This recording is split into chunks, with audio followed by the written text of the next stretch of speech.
Donc on va commencer par les chartes d'Alexandre. On va prendre les deux premières ici, chartes d'Alexandre, et voir un peu ce que ça dit. Ah oui, il faut qu'on analyse un peu que mettre dans une charte graphique. Que mettre dans une charte graphique? L'essentiel qu'on met dans une charte graphique. D'abord, je vous rappelle que vous avez dû donc rechercher des chartes graphiques via un navigateur web, et en français, les termes que...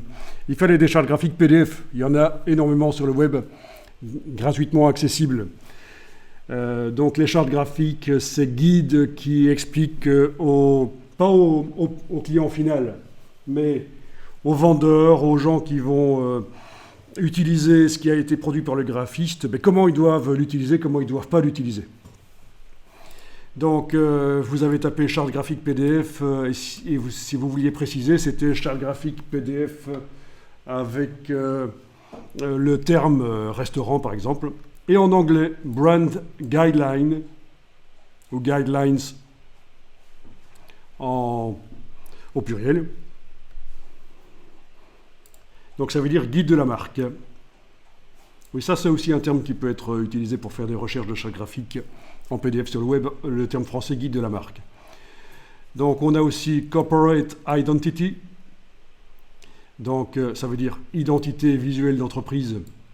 Ça c'est un terme que vous allez rencontrer souvent, IVE, identité visuelle d'entreprise, donc autant savoir ce que ça veut dire.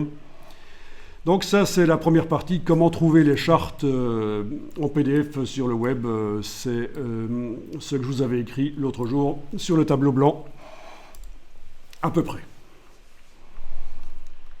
Donc, la charte graphique, elle est réalisée par le concepteur graphique et on y trouve différentes choses, dont la partie qui nous intéresse le plus ici, dans un premier temps, comment utiliser le logo.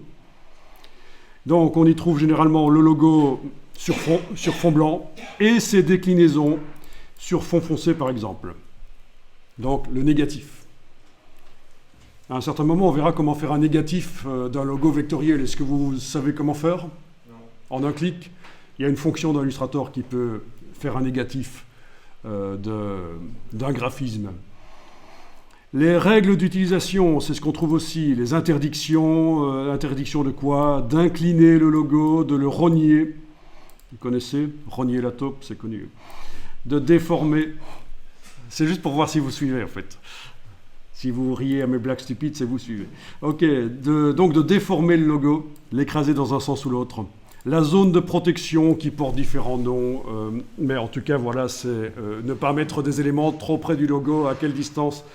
Et vous allez voir que c'est intéressant de la manière dont on montre cette valeur, cette distance de protection du logo. La taille minimale d'utilisation en millimètres, taille maximale aussi éventuellement. Comment le logo apparaît lorsqu'il est sur un fond complexe comme une photographie? Est-ce qu'il est entouré de transparence ou est-ce qu'il est nécessaire de prévoir un fond blanc ou une autre couleur? Et il y a plein de variantes aussi. Quand il est vu sur un fond de couleur claire ou foncé, comment est-ce que ça se passe? Alors on peut préciser aussi quelle est la couleur du logo pour le cas où l'impression n'est pas entièrement faite par l'imprimeur. RVB, CMJN, Pantone. Et vous allez voir que souvent dans les chartes graphiques, il y a un petit non-sens. Parce que, je vous l'ai déjà dit, on précise les couleurs RVB et CMJN du logo, mais des RVB et des CMJN, il y en a plein. Donc, voilà. Alors, on trouve aussi d'autres choses dans la charte graphique. La typographie, c'est un grand chapitre, la typographie. Quelle est là où les polices qui sont utilisées, leurs variantes, régular, italique, bold. Donc, ça concerne la communication, les affiches, les lettres...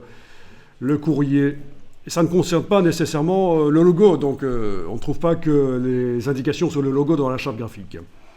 On trouve aussi d'autres choses comme les couleurs, quelle est là où les couleurs utilisées, et ça concerne aussi la communication, pas nécessairement le logo. Donc quand on parle de couleurs, ce n'est pas nécessairement les couleurs du logo.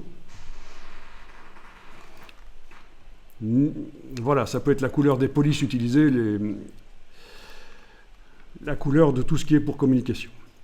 Et on peut mettre un sommaire à une table des matières, à une charte graphique. Je veux dire, on peut mettre un sommaire à une charte graphique, une table des matières, donc, qui va être faite soit manuellement, si c'est une petite charte graphique de 8-10 pages, ok, soit si c'est une longue charte graphique, mais c'est généralement des entreprises de graphisme, de communication importantes qui font des chartes graphiques qui font une centaine de pages et là, il y a nécessité éventuellement de faire un sommaire, une table des matières de manière automatisée, alors, en utilisant la fonction d'automatisme de table des matières de InDesign, qui n'est pas si simple que ça à utiliser. Donc voilà, ça c'est la première partie. Que mettre dans une charte graphique, vraiment la base. Après, au fur et à mesure qu'on va analyser les chartes graphiques, vous allez voir qu'on va trouver des idées très intéressantes dans les différentes chartes graphiques.